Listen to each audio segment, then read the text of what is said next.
宝子们盖好被子，今天的故事开始了。特此声明，本节目所有内容均为虚构，不要封建迷信，不要迷信封建。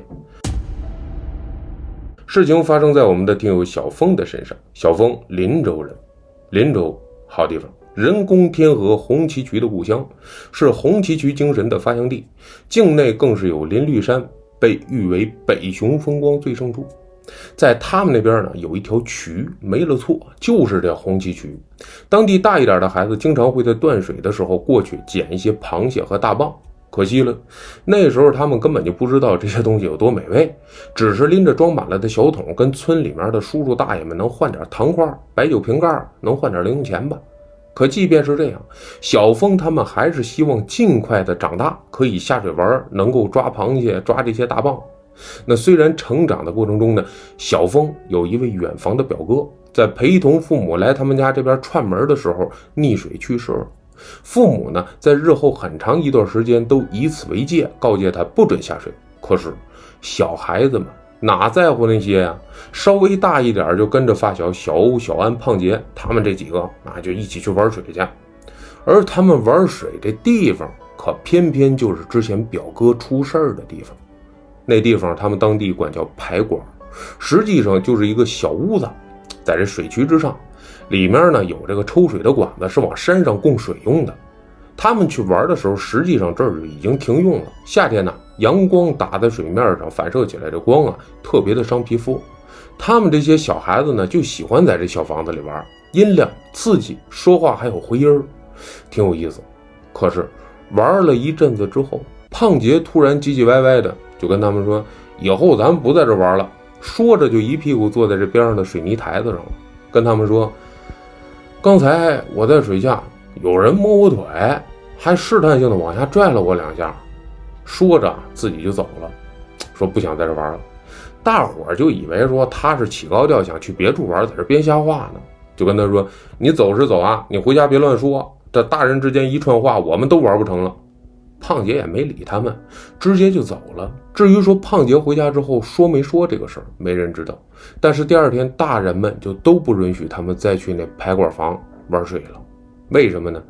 因为胖杰在昨天晚上趁父母睡熟之后悄悄起身，自己去了排管房，腿在水泥台子上勾着，倒挂着，溺水了。就这样一直到大学再出去工作，他们这几个小伙伴就一直没再去过那儿玩水什么的。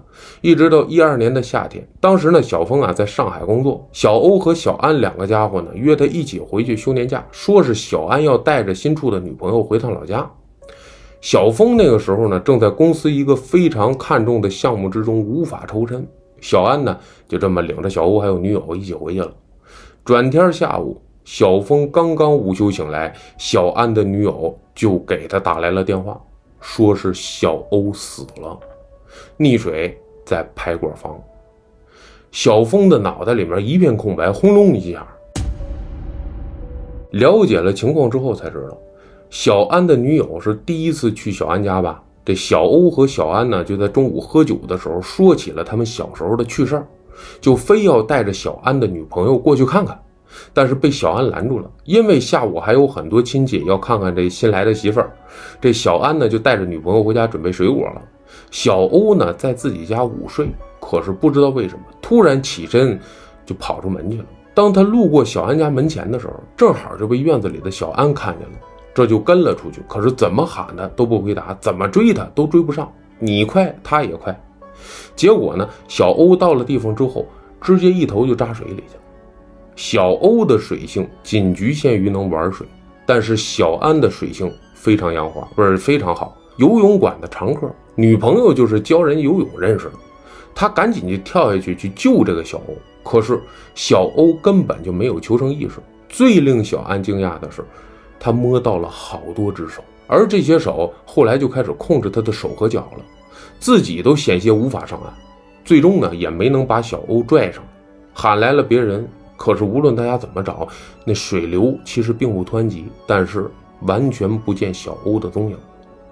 再后来，村里有一个比小峰小好几岁的兄弟，跟这小峰说过，说自己晚上路过那个排管房的时候，被一只湿漉漉的鞋子丢中了后脑勺。本来很生气，打算回头看看，结果发现在这排管房顶上蹲着3个人，一大两小，有一个就是小时候的胖杰，还有一个是小欧哥，还有一个他不认识。太阳穴上有一个胎记，他当时转身就跑了。而小峰听了这些话，头皮一紧呢。当年那个远房的表哥太阳穴的位置就有一个胎记。后来没多久，这个排管房就被拆了，而这些怪事呢，也就只能这么算了。